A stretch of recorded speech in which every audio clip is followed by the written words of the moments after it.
Hi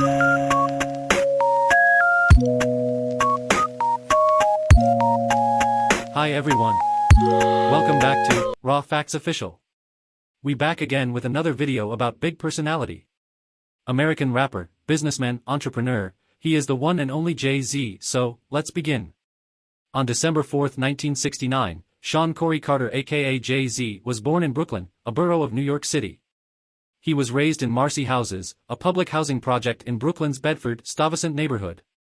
After his father, Adnis Reeves, abandoned the family, Jay-Z and his three older siblings were raised by their mother, Gloria Carter, a lesbian. Reeves would later meet and reconcile with Jay-Z shortly before dying in 2003. Jay-Z claims in his lyrics that in 1982, at age 12, he shot his older brother in the shoulder for stealing his jewelry.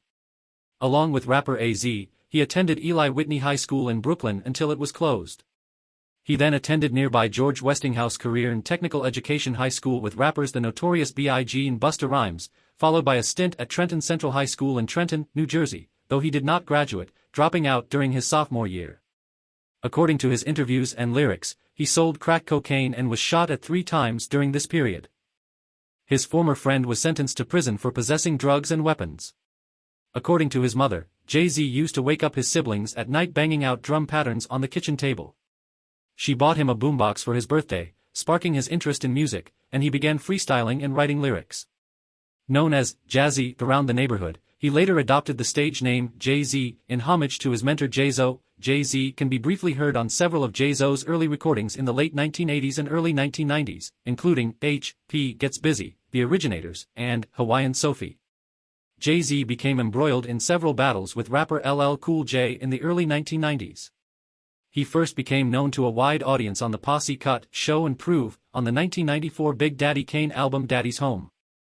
Jay-Z has been referred to as Big Daddy Kane's hype man during this period, although Kane explains that he did not fill the traditional hype man role, and was instead basically making cameo appearances on stage. When I would leave the stage to go change outfits, would bring out Jay-Z and Positive K and let them freestyle until I came back to the stage.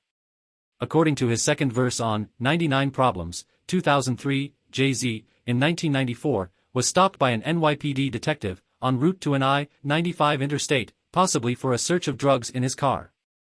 Detection dogs were called, but another police car had passed. Jay-Z was let go soon after.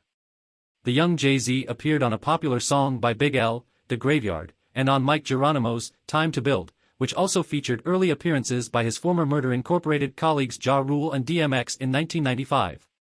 His first official rap single was called In My Lifetime, for which he released a music video in 1995. An unreleased music video was also produced for the B-side, I Can't Get With That. With no major label to give him a record deal, Jay-Z sold burned CDs out of his car, and with Dame Dash and Kareem Biggs Burke, created Rockefeller Records as an independent label in 1995. After striking a distribution deal with Priority, Jay-Z released his 1996 debut album Reasonable Doubt with beats from acclaimed producers such as DJ Premier and Super DJ Clark Kent and an appearance by the Notorious B.I.G. The album reached number 23 on the Billboard 200, and was generally favored by critics. This album would later be included in Rolling Stone's 500 Greatest Albums of All Time as number 248 and eventually reach platinum status. After reaching a new label distribution deal with Def Jam in 1997, Jay-Z released his follow-up In My Lifetime, Volume 1. Produced by Sean Puff Daddy Combs, it outsold his previous release.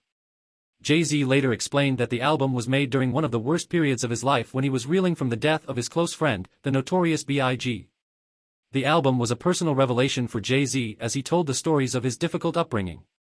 The album's glossy production stood as a contrast to his first release, and some dedicated fans felt he had sold out. However, the album did feature some beats from producers who had worked with him on Reasonable Doubt, namely DJ Premier and Ski.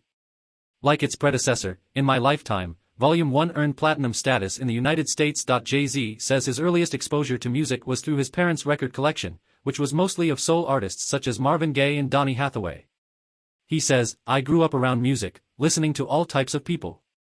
I'm into music that has soul in it, whether it be rap, R&B, pop music, whatever. As long as I can feel their soul through the wax, that's what I really listen to. He often uses excerpts from these artists as samples in his work, particularly in the Kanye West productions included on the Blueprint. Jay-Z has also established himself as a successful entrepreneur with a business empire spanning a variety of industries from clothing lines, beverages, real estate, sport teams, and record labels. In an interview, he stated that, "My brands are an extension of me. They're close to me. It's not like running GM, where there's no emotional attachment." Jay-Z became the first rapper in Reebok's history to endorse the company's footwear, signing a 3-year endorsement deal.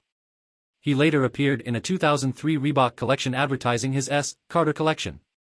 Later that year, he and frenemy 50 Cent appeared in a commercial to promote their S. Carter and G-Unit footwears for the company, with a Just Blaze produced song made for it. In 2006, Jay-Z's deal with Reebok expired with no renewal. From 2005 to 2008, Jay-Z was president of Def Jam Recordings. Under Jay-Z's leadership, Def Jam launched the successful careers of contemporary R&B singers Rihanna and Ne-Yo. At the end of 2007, after he released American Gangster, Jay-Z decided not to renew his contract as the president and CEO of Def Jam in order to start his new Live Nation venture, Roc Nation. During his first retirement from music, Jay-Z also became involved in philanthropic activity. In 2003, Jay-Z, together with his mother, founded the Sean Carter Foundation, which has assisted eligible students facing socioeconomic hardships through college. On August 9, 2006, he met with United Nations Secretary-General Kofi Annan at the organization's headquarters in New York City. The rapper pledged to use his upcoming world tour to raise awareness of and combat global water shortage.